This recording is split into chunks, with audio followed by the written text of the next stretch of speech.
weltare ɓiɓɓe fulɓe anndo diine maɗa fedde heblo sukaɓe africa weltare tv takkusana yoni to jewol to teccana to awoynata to jingue jeeri to jeeriyala tumɓere to mareysa to lojolo to lubbudu barogala to mafondu to ɗala haya to hudallayi to sincan jakiri to agrissa to jokkudi to senoyel ko on takkusan dula ha to galle alhaja oumar de ha to galle alpha demba oumar sy to ligseyba gural yaro e ko taari ɗum kala ene jeeya e gardini kabaruji men to leydi Mauritanie kajjata Maliga Diallo hondude Khali Diallo ko député ji e nder suudu saɗiɗi leydi Mauritanie ɓe kolori tigui ɓe jettima e nder yoga e commissariat ji salminde kay juurade ɓen nangaɓe kayne coka ñande 28 novembre de ɓe kolliri noon e nder commissariat ji ɗiɗi tawteɗi to leegal sebha ɓe kaɗama yettade e yiide ɓen nangaɓe ne coka toon to leydi Sénégal suudu saɗiji no leydi ndi ɓe ummanima kay ko fodde fate fodde budget ji ministére uji leydi ndi ɓe ummori noon ko ministére des affaires étrangères ɓen noon votanama budget mo capanɗe jeegom e nayyi piccal jeenayyi milliard tawi ko franc CFA hitande 2026 to leydi Guinée Bissau ɓe keeɓi gouvernement mabɓe kesso koɓe nogas jeetato jagorgal hen nayo ko officier ji to leydi Mali koninkoɓe leydi Niger ɓannoɓe escorté fodde capanɗe jeegom e ɗiɗi settarra carburant ha mbawi yettade nder Bamako e oɗo saaha joni ɓe tawi nder leydi ndi kedde Afrique men jabbo musidɗo men Alassane Oumar Mbocco habaruji men jolam jaɓeri min jaaha to leydi Israël to leydi Palestine to leydi Liban to leydi Iran to Congo ha to dowlaji tentuɗi Amérique bisimilla moon e ketki hotodirte joni pren pacciren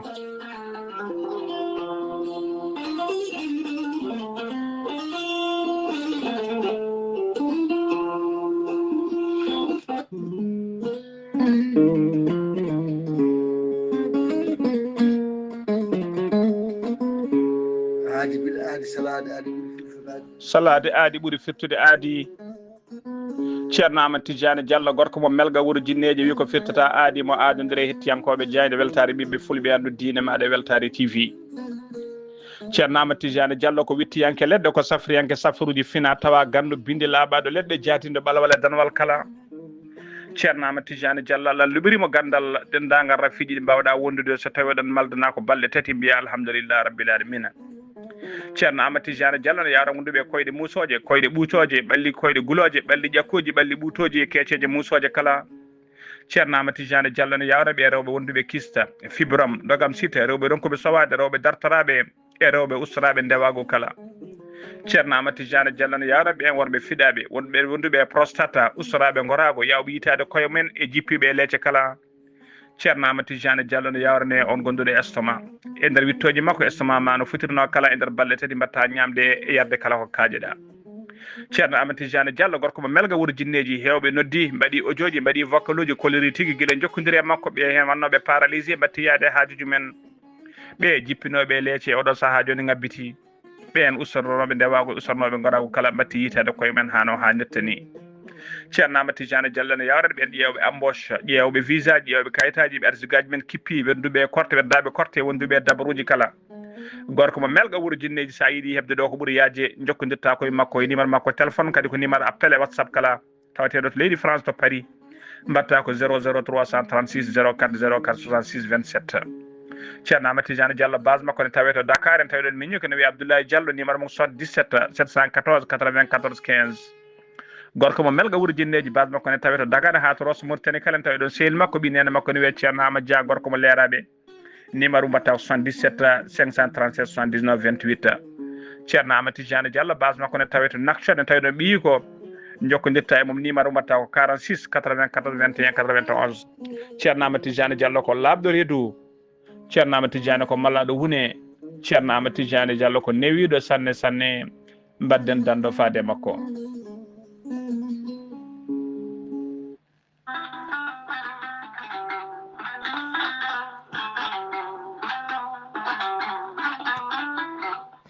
an neɗɗo jambittowo ɓandu musoru ɓandu wuloru ɓandu jaaɗoru neɗɗo tuƴiɗo mo ƴiƴam dogata e ɓandu mum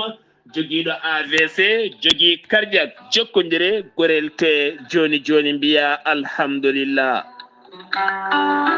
gorel te ko haako moƴƴo iwru ko to koridinoro ari ko wallude e safrude ha moni kala yito hen hoore muɗuma a neɗɗo toƴiɗo yahata juma yahata jema ɓandu musoru koyɗi musoje keceji musoje joguiɗo AVC jogui cardiaque yogay ñabbuji goɗɗi kala sa jokkodire gurel te joni joni jiitoɗa hen hoore maɗa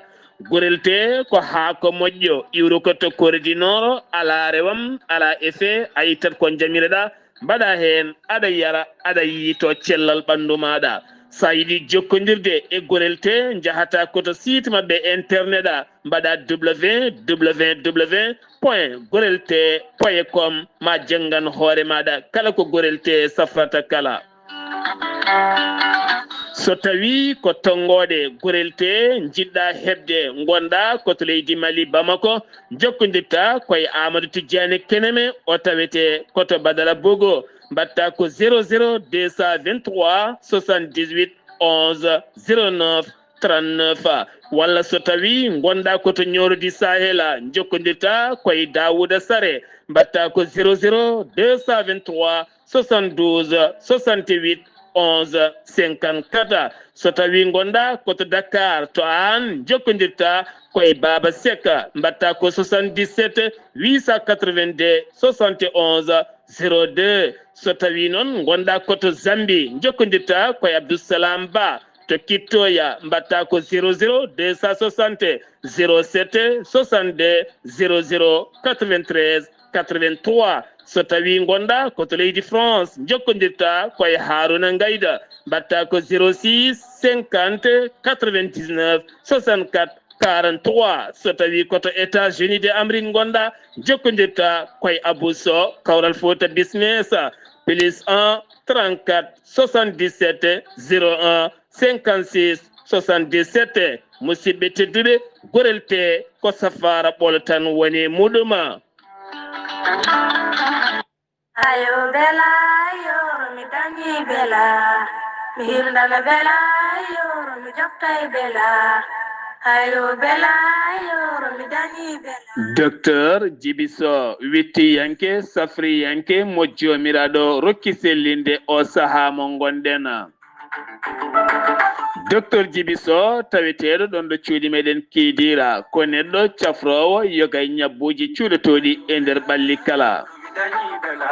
ko wayno fibron kiis nem hémorroïde gonɗo nder e jalto bowal kala debbo donkuɗo ɓesnude mo ɓoccoɗe reedu mum cukki kala docteur Djiby Sow ene safra deedi musoji ellaji musoji ko nonne kadi koyɗe musoje koye musoje keceje musoje kala docteur Djiby Sow ene safra diabète tension ko nonne kadi omo safra on cimmiɗo huuɗo bonko ko hanate ƴiƴam mum kala docteur Djiby Sow ene safra on mo seyɗani memi donkuɗo dañde kayitaji kumiɗo humre sattude to debbo to gorko kala docteur Djiby Sow ne safra kala dogam cité asma ɗe gueɗe kala docteur Djiby Sow ene witti hay ɓen ko laaɓi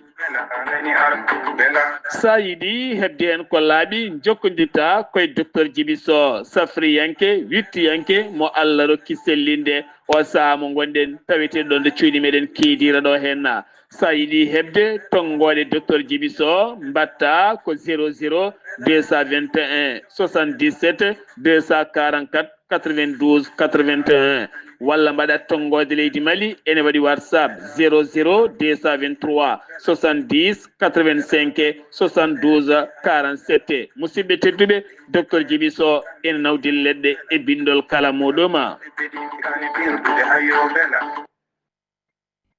kettode kaburuji mon e demgal pulaar Afrique, Asie, Europe, Amérique, Moyen-Orient, Océanie.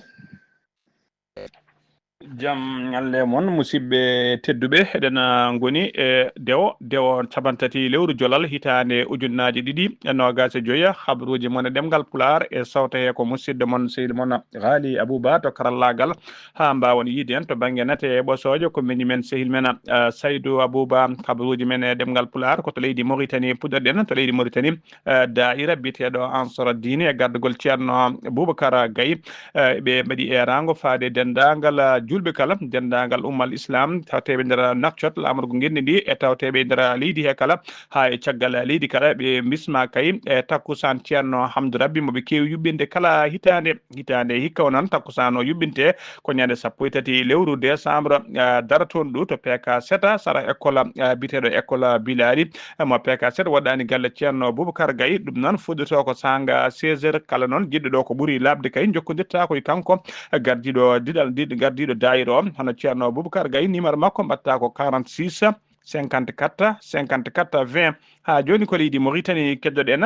jeunesse tabitala pulago e gardagol hamme sall e ben kamɓene ɓe ɗamine yuɓɓinde kikiɗe ha fayi jamma tawi ko kikiɗe jamma pinala ɗum noon ko to la case du Nouakchott ɗum noon ko ñande 3 lewru janvier e nder yewtere he noon ene tijja hen tigui conférencier o ko Sar Abdoulaye Sarr guiɗo leñol guiɗo fulɓe kala kañum tamboto jamma o to banggue conférence e nder hen kadi ɓe bismi nalankoɓe ko wayno kaya Abdoulaye Ndiaye e diddal mum cifti e daari ko noon kadi hono Yaya Ndiaye wela sigane ene bisma tigui e jamma he ɗum noon ko ñande 3 lewru janvier 2026 toon to la case e nder Nouakchott ha joni ko gendi Mauritanie keddoɗen bureau central de lutte contre la cybercriminalité ɓe kolliri ɓe nangui debbo goto tawi ko escroc gujjo on nono dartono wujjude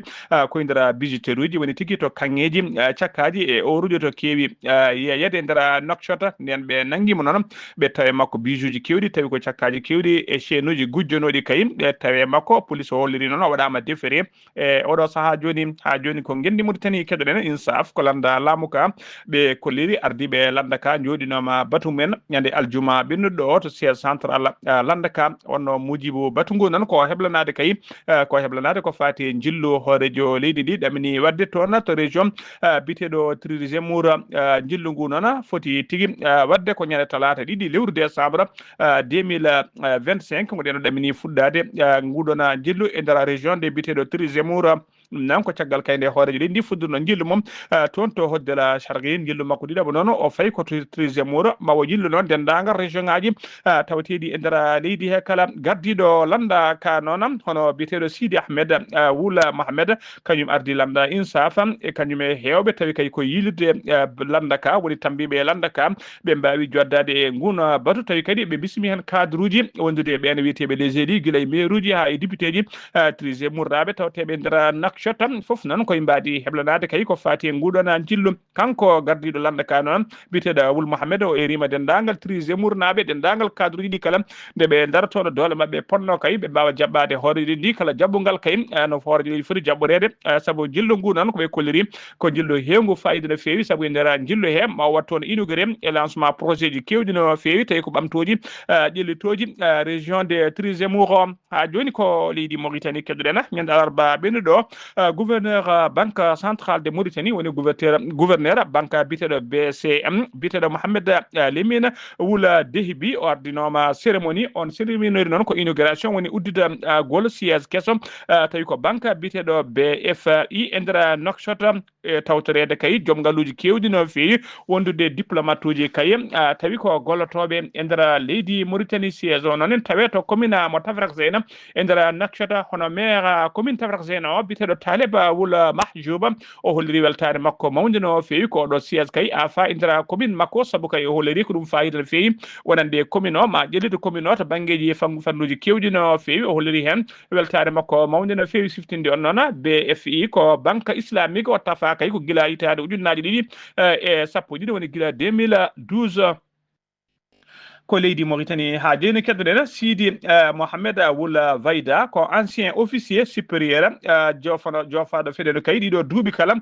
jeeyede kay e ɓen tawi ko warnoɓe e torlunoɓe ɓaleɓe kay e nder événement ji bannoɗi hitande ujunere temedde jeenayyi capanɗe jeetati e jeenayyi ha hitande ujunere temedde jeenayyi capanɗe jeenayyi ha capanɗe jeenayyi e goho kala woni 1989 90 ha 91 kala ɗum kala noon ɗum haala kay inde makko ene heewi feñde hen o wi on non koye deƴƴere ɗiɗo duuɓi kala koye deƴƴere o woni o yalti noon deƴƴere makko ha laaɓi o yetti kay o yeddi ɗum ha soori ladde o waɗi noon ko audioji e vidéo ji kala e ɗi o sari kay ndara réseaux sociaux ji yeddi ɗum ha soori ladde o wi kay o wi ɗiɗo fitnaji o wi kay o wodi holliri tigui wonde ndara ɗiɗon vidéo ji e audioji ɗi o holliri kay wonde tawa kadi o fiino ɗum ko ñande nogas jeenayyi ñande nogas jeetati lewru novembre won ñalawma indépendance ne kanko Wula Vayda noon o yeddi ɗum ha soori ladde o holliri on kanko Wula Vayda noon ko commandant ko tigui ko gonnoɗo commandant du corps fusilier marin e saha kaya e saha événement ji ɗi noon o nawanoma e nder lappol polol dande maayo woni to ndera vallée e nder témoigne uji kewɗi noon ha tengti noon e ɓen tawi ko haala wiyeteɓe rescapé woni kay nangganoɓe ne Allah ne dandi ɗumen hen e ancien détenu kay e kala saaha ne limta hen inde makko kanko Wula Vayda noon o wi kay wonde tigui ko takkaɗo tan kono kañum kanko e hoore makko omo andi hay mbubu o wawa wadde ɗum ko boni ala ko haali innama aade kono tan de kanko Wula Vayda noon e nder audioji makko e vidéo ji e kala o gonɗiri kay wonde gueɗe kamtorinde waɗanoma e ɗiɗon duuɓi ɗiɗo événement ji tawi kadi koye ɓaleɓe Mauritanaɓe ɗum waɗano o holliri ɗon ɗum ne woodi kay kadi o erima hoorejo ɗi Mohamed Cheikh Ghazouani o erima ɗum kay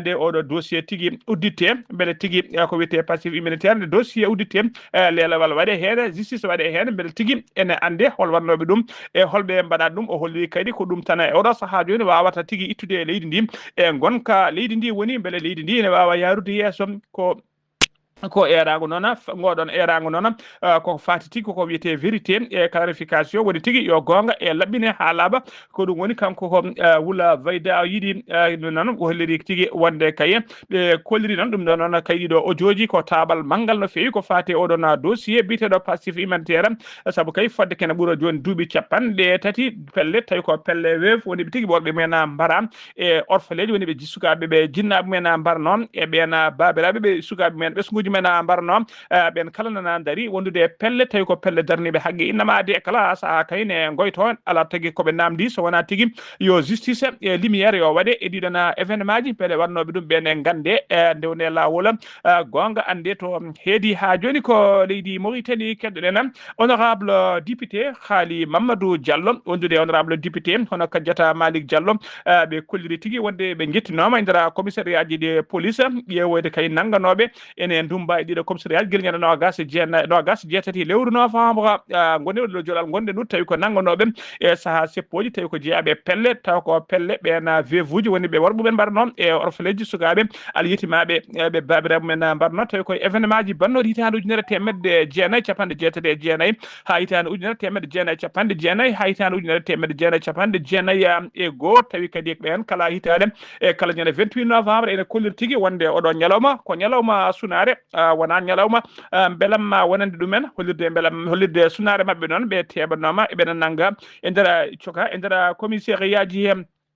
Haali Diallo noon holliri tigui Haali Diallo noon e Kadiata Malick Diallo ɓe kolliri tigui wonde kayi ɓe holliri wonde commissariat ji ɗiɗi de police noon jaɓani tigui ɓe jetto ɓe jindira e ɓen sokaɓe toon ɗin commissariat ji ɗiɗi noon woni commissariat central mo Sebha koye on commissariat noon soka biteɗo Mariame Bocar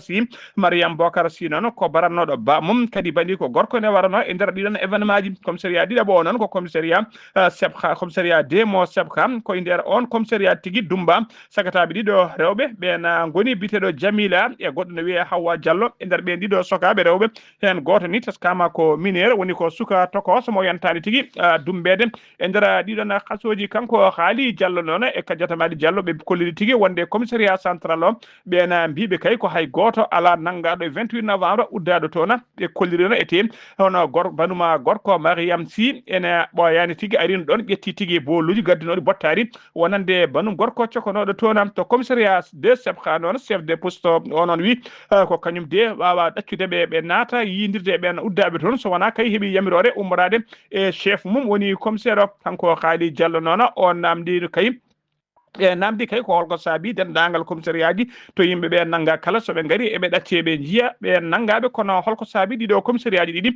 caɗi tigui ɓe mbawa yiide ɓe nangaɓe ɗum noon wonni ɓe fayre mawde no fewi kanko haali Mamadou Diallo e Kadiata Malick Diallo ɓe kolliri ɗum ko fayre mawde no fewi wonani ɓe e kaɗona gonka ɓena uddaɓe e nder ɗiɗon commissariat ji ɓe kolliri noon yo commissariat ji ɗi gandu kala ko wawi hebde ɓe nangaɓe ne coka ɗon ko commissariat ɗi yo gandu ko kañumen jogui entiére responsabilité mum ha joni habruji men demgal Pulaar sen mima to leydi Mauritanie koto leydi Sénégal paaden to leydi Sénégal biteɗo Asma Khadija mo Sen TV o holliri tigui o arti e nder leydi Sénégal balɗe seeɗa ɗon caggal kay nde heɓino convocation yo arno to yaade brigade de recherche mo Faidherbe koye heblo makko koye hello makko Facebook noon o ɓayino o ɓayini gartal makko e nder leydi Sénégal o wi noon o arti tigui ɓamtude golle makko mi tigui e darde kay so tawi leydi ndi ko état de droit woni hen walla ala o convoquera noon ko wiide o wiyede kay wonde o suutino konngudi musɗi faade Ousmane Sonko kañum woni hoore jaggoɗɗe leydi Sénégal ha joni ko leydi Sénégal keɗoɗen brigade régional ha brigade tawi ko régional haɓatoɓe drogue e nder falde Kolda e nder falde Kaolack ɓe kolliri tigui wonde ɓe teeɓima trafiquant goto dattonode trafic de drogue ɓe tawrima noon kiloji 3 drogue opération noon ɓe mbaɗino ɗum ko sanga 21h25 minutes woni 9h25 jamma to nokku biteɗo Passy ene tawe nder région de Fadiga trafiquant noon o wiyete ko inde makko fuɗɗiri ko Alkulal Ba o yettete ko Sall o jibina ko hitande ujunere e temedde jeenayyi capanɗe jeetati e ɗiɗi tigui o teno jibina to nokkude o domicile noon o hoɗi ko nokku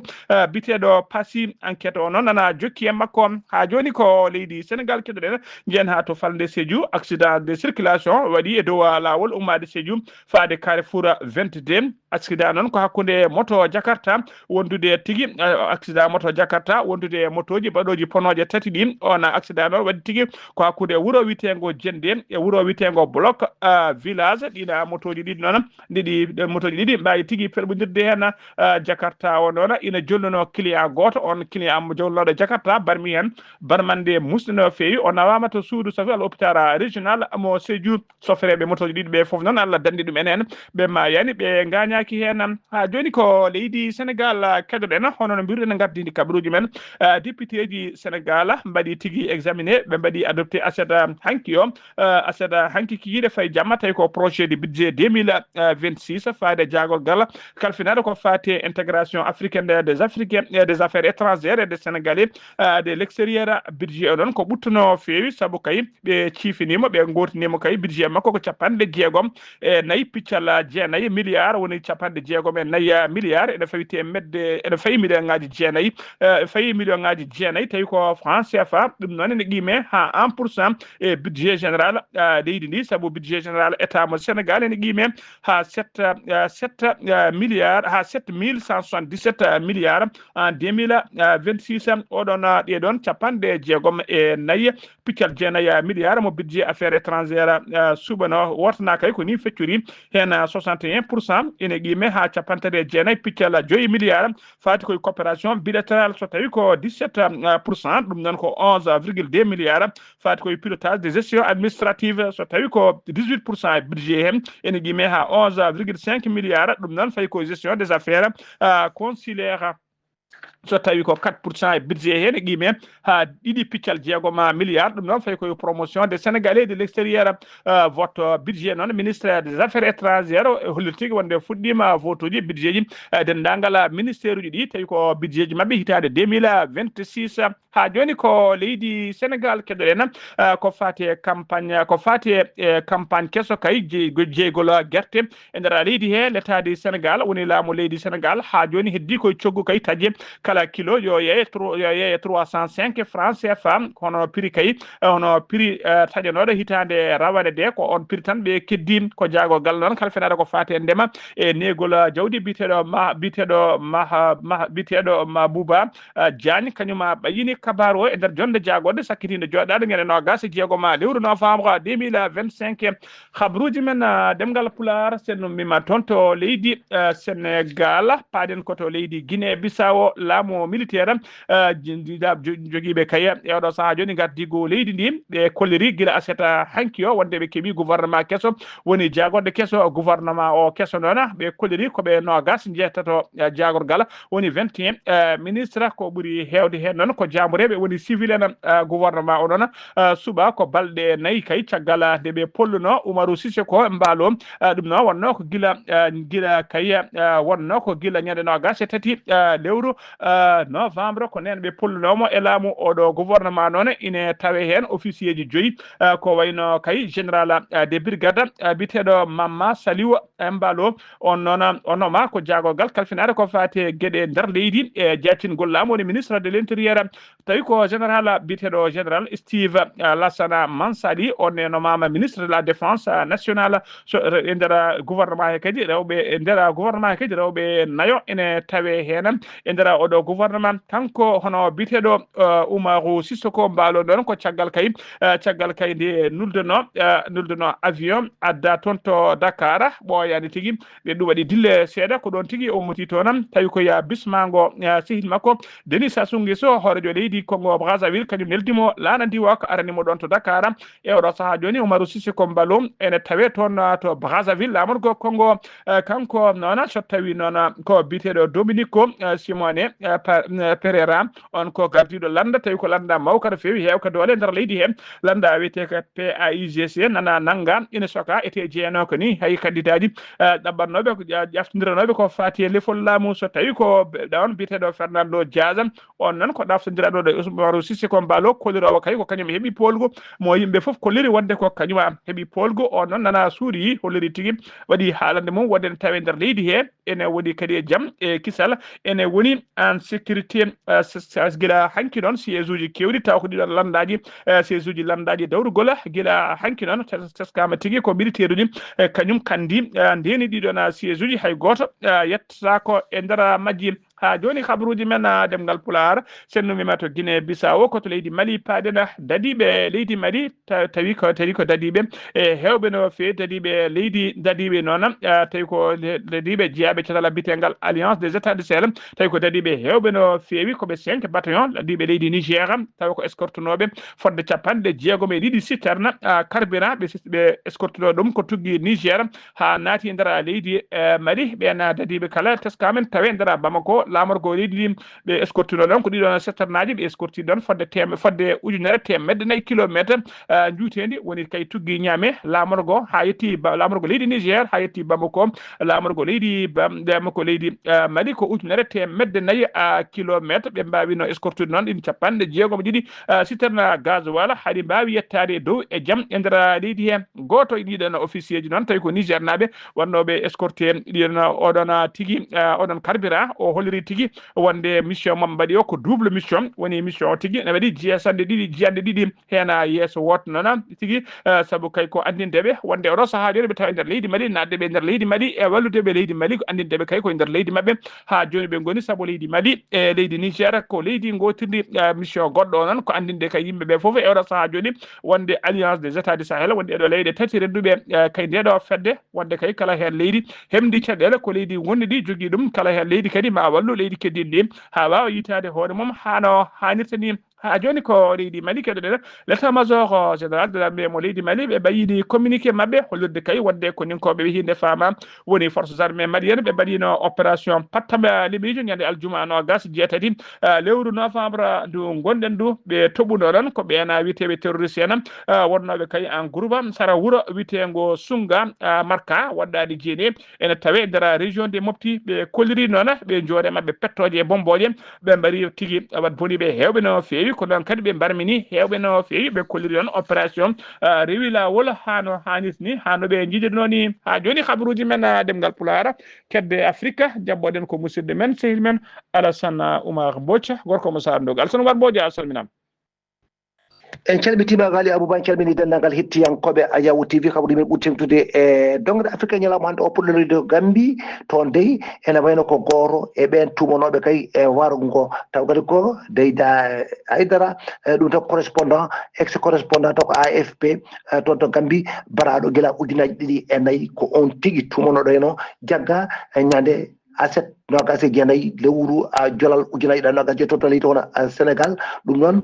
koye oɗon opération taw ko sécuritaire on mbaɗa ɗon ɗum noon wawi bayinde ɗum noon ko gouvernement mo leydi gambi wawi kay hono bayinde kaɗon haala toon to leydi hono mali ene wayno dey to leydi hono mali woni ndiɓe kono welamma e waytade toon to capital mo leydi hono mali bamako ɓe jogui toon dey hono essence wawi hono arde toon ɗum mbi wonde kamɓe e oɗo saha dey ɓe natti hono jogade taw kadi ko caɗele wonande toon to capital leydi mali hayso tawi noon gila ñande kadi lewru septembre gila kay daroɗo mum atakuji kay hono wadde mabɓe ɗin camion ngaji gadda noon takko essence wonande e nder leydi ndi hayso tawi ni ɗumen wonno kono oɗo saha noon hayso tawi ni e nder leydi ndi wonɗo makke e oɗo saha noon kamɓe noon ɓe mbiyata noon koye capital o e ɗum ne de ene wayno de kamɓe de ɓe natti hono jogade wono caɗele e wono oɗon taw kadi ko noɓe joguino caɗele e guila adani oɗo saha de waɗi waylo tigui rigui e oɗo saha de kala mo jiiɗa ɗum noon ko ene wone e nder auto mum ene ya waɗa ya garta toon ene wayno de to madagascar de ene wayno de toonne to madagascar to ko juɓɓuli ma won hono sappo ko fati kono société kono civil e ɗum de ɓurɗi mawni toon ɗi to waɗanoɓe kadi coalition aji environnemental to ha ari gazi kamɓe de ɓe ñiŋi wono o tawa orientation taw ko ƴettaɗo ko fatti kono autorité ji ɗi wonande transition ɓe bayini ɗum noon taw ko gila ñande alkamisare nogas e jeeɗiɗi lewru jolal ujunaji 225 ɗum noon ɓe mbi wonde ɗum noon ɓe kadi ɓe joofi hono piɗeli e mabɓe ɗi wonande kadi ko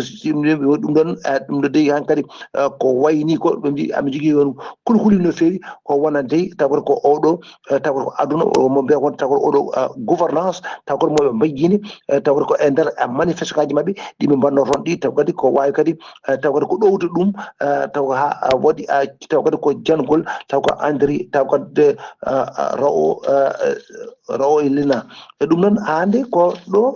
e toon to ene wayno dey ko fatti toon to Rwanda kañumne ene wayno dey to Rwanda kañumne ko caɗele ene wayno kanko de ko Paul